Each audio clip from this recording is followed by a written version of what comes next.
Red de RCN, grandes audiencias, en la hora de la verdad, al oído.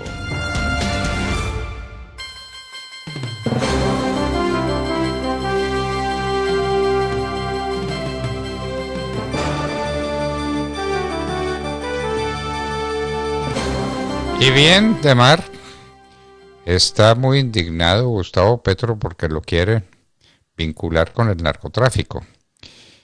Yo no sé hasta dónde llega el cinismo de una persona. Don Gustavo Petro, ¿qué hacían en Centroamérica sus amigos y compañeros del M-19 con Pablo Escobar? ¿Cómo fue que sus amigos y compañeros penetraron en el Palacio de Justicia el 5 y el 6 de noviembre de 1985 con las armas, con la logística, con toda la técnica que les dio Pablo Escobar, el más temible y execrable de cuantos bandidos narcotraficantes poblaron este país? Y eran su íntimo amigo, Pablo Escobar, y sus compañeros narcotraficantes. Y ahora usted se queja. Dice con una expresión muy suya que le quieren encochinar su campaña, tratando de introducir la noción del narcotráfico en su vida y en su campaña. Pero es que no se trata de eso. Es que esa es la realidad. Esa es la realidad. Vamos a revisar lo que nos dice Carlos Alonso Lucio, un viejo compañero de batalla suya. ¿Lo recuerda? ¿Lo recuerda? Tenemos un resumen de lo que nos dice Carlos Alonso Lucio de Gustavo Petro para que no nos podamos equivocar. ¿Le parece bien, Demar? Pues, doctor Fernando, vaya qué buen escrito se ha, permítame la expresión, se ha jalado Carlos Alonso Lucio el 10 de abril de este año. Ha dicho Carlos Alonso Lucio, que lo conoce muy bien además, ¿no? Porque pues fueron compañeros de lucha en el M-19, ha dicho, entre otras cosas, que Petro no va por la elección como presidente de la República, sino por una insurrección, pero que además nunca va a aceptar la derrota. Sabe que no tiene los votos para ganar la presidencia de la República, pero cree que sí tiene cómo desconocer su derrota y negociar su estrategia de poder a través de una insurrección en la calle. Es lo que ha dicho Carlos Alonso Lucio en este muy importante artículo que les recomendamos y que vamos a linkear, a poner el link en nuestras redes sociales para que ustedes lo puedan leer. Además, dice Carlos Alonso Lucio, me perdonarán quienes se sientan aludidos, pero se necesita ser muy ignorante para no comprender algo tan elemental como que no se puede ser demócrata y marxista al mismo tiempo. No se puede ser, son términos antinómicos, pero si es que el marxismo es el totalitarismo hegeliano, lo mismo que el nazismo y lo mismo que el fascismo. Nazismo, fascismo y comunismo son hermanos gemelos, y el comunismo es materialismo puro, y el materialismo puro está en las antípodas de toda manifestación espiritual, de toda la manifestación del alma, porque no creen en ella. De manera que, siendo Gustavo Petro marxista, siendo comunista, como lo dice Carlos Alonso Lucio, no puede ser al mismo tiempo cristiano y no puede cultivar los valores del espíritu cristiano que estamos celebrando en esta Semana Santa. Que escrito el de Carlos Alonso Lucio, de manera que lo pueden encontrar en nuestra página, o les decimos... Sí, señor, en nuestras redes sociales lo pueden encontrar, en nuestro Twitter o en nuestro Facebook ya está el link para que lo puedan leer. Y es que lo que hace, doctor Fernando, Carlos Alonso Lucio, es leer el libro que sacó Gustavo Petro hace unos meses, recuerda usted, donde Petro, entre otras, elucubra y luego inventa con mucha rapidez su presunta participación en la Asamblea Constituyente. Y lo dice sin pena. O sea, simplemente se arroga el haber estado supuestamente en la Asamblea Constituyente, cuando nunca estuvo. Y se lo han dicho Antonio Navarro Wolf y ahora se lo dice Carlos Alonso Lucio. Pero él con el cuento de que estuvimos en la constituyente se ufana y hace política. Y por más que hay gente que lo contradice, pues sus seguidores, que parecen miembros de una verdadera secta política, pues lo siguen con los ojos vendados. Pero la verdad es que miente un día y miente otro día. Realmente es impresionante la cantidad de contradicciones que ha encontrado Carlos Alonso Lucio, y por eso mismo escribe esta excelente columna donde retrata lo que es Gustavo Petro. Entre otras, recuerda que él es una persona que es mitómano. Escribe en otra de las partes: para empezar, todo este cuento es un embuste. Es una muestra más de la mitomanía de Petro. Jamás, óigase bien, jamás hubo la menor posibilidad política nacional ni internacional de que el ejército se metiera con tanques contra la Asamblea Nacional Constituyente. Esto hace parte de lo que publica el señor Gustavo Petro en sus memorias, en su libro, con el que pretende o en el que pretendía hacer política de cara a la presidencia de la República. Sí, Gustavo Petro tiene una vida muy complicada. Lo salvó de una muerte segura en el Palacio de Justicia el que estuviera preso.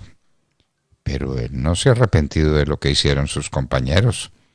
A él le parece eso muy digno de honor y de alabanza, el que sus compañeros del M-19 hubieran entrado al Palacio de Justicia para asesinar primero a los dos guardianes armados con un revólver, que fueron rápidamente silenciados por los que venían armados con las armas más modernas de las que se podía disponer, financiadas por Pablo Escobar. Pero si eso lo sabe el mundo entero. Fue Pablo Escobar el financiador y fueron los amigos de Gustavo Petro los ejecutores de la más terrible matanza que hubo en Colombia, la del Palacio de Justicia. Y la más terrible no solamente por su número, porque murieron muchas personas, sino por la calidad de quienes fueron sacrificados en el altar de los egoísmos y de las violencias y de los excesos del M-19, unido al narcotráfico, Petro no se puede hacer ahora el de las nuevas, ni su hermano puede estar visitando las cárceles con propósito distinto que el de buscar a los viejos amigos para tratar de conseguir quién sabe cuál propósito. Ya parece que se comprobó que Petro estuvo con Iván Moreno en la picota, el hermano, perdón, de Gustavo Petro. Con Fernando Petro, sí, señor. Todos nos preguntamos por qué hace 2 semanas el hermano de Gustavo Petro se paseaba por la cárcel La Picota sin que nadie dijera nada. Pues ha sido tanta la presión al respecto que terminó el señor Gustavo Petro admitiendo que su hermano efectivamente visitó a Iván Moreno en La Picota. Recuerde usted, Iván Moreno, que fue condenado por el carrusel de la contratación en Bogotá.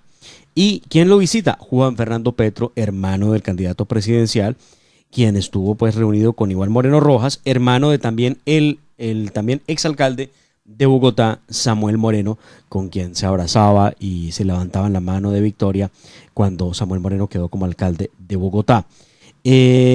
Pero ¿qué es lo que ha dicho Gustavo Petro de esa reunión? Esto hace parte de esos inventos del candidato de la extrema izquierda. Escuchen ustedes lo que ahora plantea como una nueva forma de ver a los que han cometido crímenes en Colombia. Hablando con Iván Moreno, que es, ustedes saben, es el que yo metí a la cárcel, no por ser juez, sino carrusel de la contratación. Del carrusel de la contratación de Bogotá. No es narco, no es parapolítico, no es corrupto, o fue corrupto. Él está en un proceso muy interesante desde el punto de vista personal. Ustedes pueden allá ir a hablar con él y comprobarlo. Pero lo que él nos ha sugerido, Iván Moreno, es ser constructor de algo que yo he propuesto, que se llama el perdón social. Y eso se está discutiendo dentro de las cárceles, lo que se llamaría el perdón social. El perdón social. El perdón social, ¿qué será el perdón social? El perdón social para él debe ser recoger una cantidad de sujetos señalados de haber sido corruptos, vándalos, y darles el perdón él porque sirven a su fin político. Ese debe ser el perdón social. Porque, pues, ¿cuál perdón social, doctor Fernando? O sea, perdón por el asalto al Palacio de Justicia y por los muertos del Palacio de Justicia. Perdón por todos los excesos que cometió el M-19 a lo largo de su turbulenta historia. Entonces, ¿va a pedir perdón Gustavo Petro? Nunca ha pedido perdón por los hechos del Palacio de Justicia. ¿O usted lo ha oído diciendo que lo lamenta? Y que no, pide le he perdón. escuchado a Gustavo Petro sentirse orgulloso de su vida como guerrillero en el M-19. Eso sí se lo he escuchado. Pero que se arrepienta de los muertos causados, de los secuestros cometidos, nunca. Bueno, ha llegado al punto de la mitomanía de Gustavo Petro, que inclusive le hemos escuchado decir que prácticamente era gran amigo, muy amigo del doctor Álvaro Gómez Hurtado, quien fue secuestrado por los terroristas del M-19. Hágame el favor, muy amigo de Álvaro Gómez Hurtado, el hombre que lo martirizó, que lo secuestró, que no lo mató de milagro. Recuerde que en el hecho de la toma de rehén de Álvaro Gómez Hurtado murió su escolta, lo asesinaron a sangre fría. ¿Esa muerte no cuenta? Ese ciudadano lo mismo que lo que pasó al lado de la Universidad Sergio Arboleda, donde asesinaron a Álvaro Gómez Hurtado y dejaron en condiciones muy difíciles a todos quienes iban en ese carro. ¿Al chofer lo mataron o lo hirieron simplemente? Ya ni recuerdo. Al chofer del doctor Álvaro Gómez lo asesinaron, claro. Lo asesinaron, claro. Claro. Ese es el perdón social y eso le parece muy bien a Gustavo Petro, que ahora sale a decir y a buscar la responsabilidad de las FARC en ese crimen. Muy bien. Este es Gustavo Petro y hay que leer el artículo de Alonso Lucio, que es sencillamente formidable. El artículo de Carlos Alonso Lucio se lo recomendamos. Bueno, y Francia Márquez, la compañera de Gustavo Petro en la fórmula presidencial, tiene también sus contradicciones. Quiere acabar con los fondos privados de pensiones, ¿no es cierto?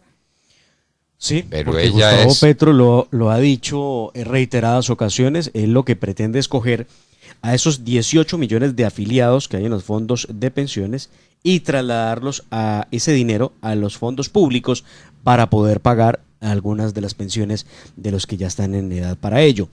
Y por eso han propuesto que no se puede seguir con los sistemas de fondo privado, porque también, además dijo, y esto es una gran mentira, cobraban el 30% del manejo para poder mantener la plata de los pensionados allí, pero además que con esa plata se hacía obras en Colombia y que pagaban muy poco por esas obras. Entonces han propuesto que hay que cambiar el sistema pensional en Colombia, criticando muy duramente esos fondos privados. Criticando los fondos privados. ¿Y por qué dice que Francia Márquez es beneficiaria de los fondos privados?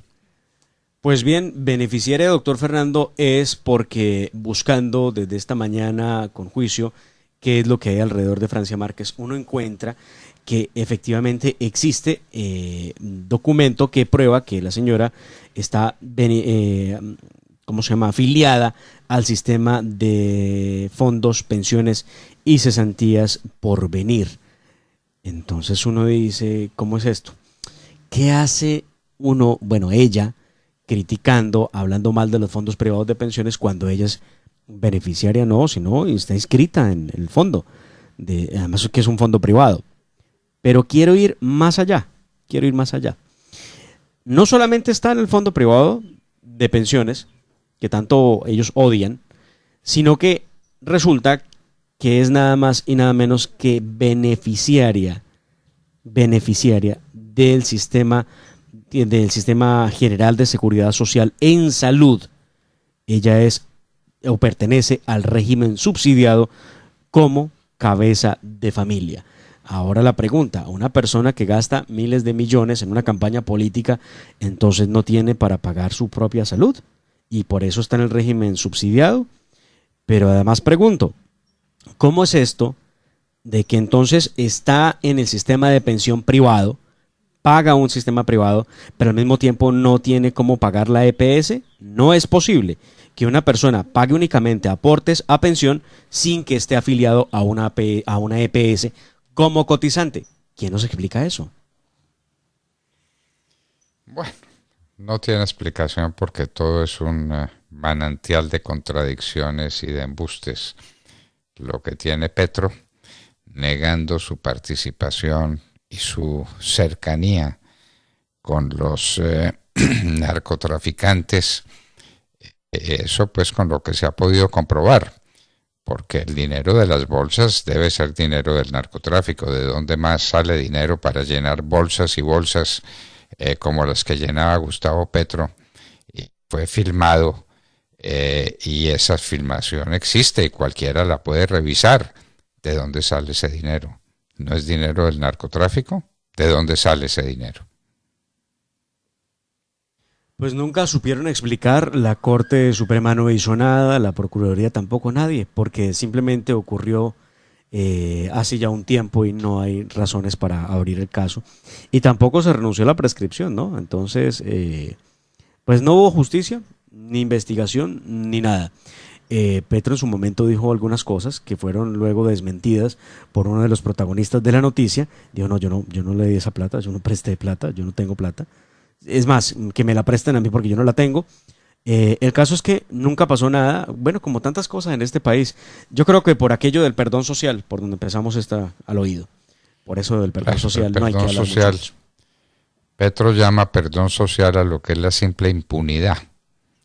La impunidad que campea en Colombia. Él debiera estar preso por los innumerables delitos que cometió, por su cercanía con los que asaltaron el Palacio de Justicia, por los crímenes que cometieron en el monte los del M-19, de lo que él se enorgullece tanto. Debiera estar preso y no está preso, sino que es candidato a la presidencia de la República. Válganos Dios. Bueno, ¿y cómo es el denuncio ante la Procuraduría contra el alcalde Daniel Quintero? Alcalde que vino a reunirse aquí en Bogotá con dirigentes políticos de la más alta significación, lo que quiere decir que está haciendo política y no está desarrollando sus funciones como alcalde, sino que, válganos Dios, las cosas que ha hecho, por ejemplo, con las empresas públicas de Medellín. ¿Qué hay de esa denuncia de Mar? Pues le preocupa muy poco al alcalde Quintero. De hecho, hablaremos en breve con Simón Molina, que es concejal en Medellín, del Centro Democrático, quien ha instaurado esa denuncia ante la Procuraduría. Y es que lo de Daniel Quintero es bien complicado. Hace unos cuantos días, en una entrevista que le daba a la FM, emisora de RCN Radio, le preguntaron sobre si él estaba o no participando en política. Y respondió lo siguiente, abro comillas: como dijo Juan Gabriel alguna vez, lo que es obvio no se pregunta, cierro comillas. Lo que es obvio no se pregunta. El señor Entonces, está participando que, en política y es petrista AAA y entonces no hay que preguntarle porque es obvio. ¿Para qué se pregunta? Increíble. Sí, ahí sí, por sabido se calla. Es increíble, de verdad, y no pasa nada, no pasa nada. Muchos denuncian que está haciendo política de frente, obviamente por su candidato que es Petro, pero pues nadie hace nada ni nadie dice nada. Cosas curiosas que pasan. Bueno, y hay que leer la autobiografía de Petro porque muy Orondo dice que él es marxista. Si es marxista, para él la religión es el opio del pueblo. Uno no puede ser marxista negando los principios básicos del marxismo, que son el materialismo histórico y desde luego toda la filosofía hegeliana que conduce al totalitarismo de Estado. Entonces Petro es totalitario. Petro dice que solamente se va a elegir por 4 años. Se elige por 4 años con el ánimo de quedarse en el manejo de todos los asuntos públicos indefinidamente. Bueno, Petro escribió un libro que no sé si la gente, bueno, el que esté interesado en conseguirlo, de hecho por ahí lo he visto ya hasta pirateado el libro, que se llama Una vida, muchas vidas. Se llama el libro de Gustavo Petro, donde dijo, precisamente, le dijo dijo que, o afirma, que Antonio Navarro le había expresado que los tanques pueden atentar contra la Asamblea Nacional Constituyente y que por eso creía que era posible que le dieran un golpe a la nueva carta política. Esta y otras tantas fantasías las pueden encontrar ahí. Una vida, muchas vidas. Una vida, muchas vidas. Bueno, muchas vidas porque ha tenido las vidas del gato y siempre se ha escogido en los momentos cenitales de su movimiento. Logró hacerse a un ladito como en el tiempo de en el momento de la toma del Palacio de Justicia. Siempre la gente se pregunta, ¿y Petro por qué no estaba ahí? Si eso fue todo el M-19, ¿por qué no estaba? Porque estaba preso. A Petro lo salvó la prisión a la que lo condujeron los jueces de la justicia penal militar, ¿no? Por porte ilegal de armas. Estaba preso. Si no hubiera estado preso, seguramente hubiera entrado al Palacio de Justicia y estaríamos hablando de otra cosa. Porque los compañeros del que entraron al Palacio de Justicia, que asesinaron a los magistrados de la Corte Suprema de Justicia, la Sala Constitucional, que asesinaron a varios otros magistrados, como a una señora que logró escribir una despedida que debiera estar marcada con letras de bronce en todos los despachos judiciales. Y los asesinaron cobardemente, porque ¿qué era lo que querían? Dar un golpe de Estado. Petro se dice demócrata, pero sus compañeros querían dar un golpe de Estado, exigirle al presidente Belisario Betancur que saliera a la plaza pública a sentarse en un asiento y a hablar con ellos en plan de reo. Eso era lo que buscaban. Por fortuna intervinieron los generales de la policía y los generales del ejército y le dieron al coronel Luis Alfonso Plazas la orden de venir con sus tanques de guerra de la Escuela de Caballería para salvar el país. Y salvaron el país. Lo salvaron de una tentativa de golpe de Estado. Y Petro era amigo íntimo, socio de los que intervinieron en el Palacio de Justicia. Y entonces el que estuvo preso fue el coronel Plazas, que salvó la República y salvó la democracia. Él estuvo preso, pero en cambio Gustavo Petro es candidato a la presidencia de la República. No hay derecho. No hay derecho. Bueno, les tengo con tus amigos que el doctor Simón Molina, concejal de Medellín por el Centro Democrático, tenía supuestamente compromiso con nosotros para entrar a esta hora, pero tiene su celular apagado, no tenemos manera de establecer ese contacto. Pero seguimos, aquí seguimos. Demar, ¿cómo se estará comportando la gente en estos días santos y cómo se comportará el jueves y el viernes santos? Lo decimos, hicimos nuestra nota editorial sobre el particular, porque es vital que los días de la Semana Santa se aprovechen para lo que son.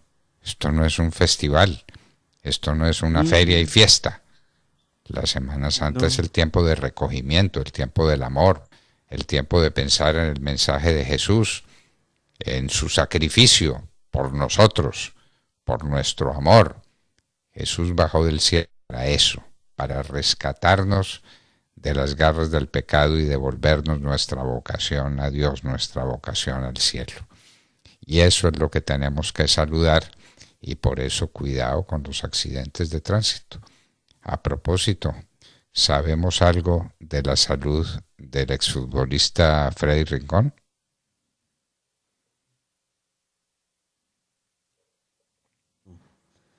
Siguen cuidados intensivos por ahora, es lo que nos confirman.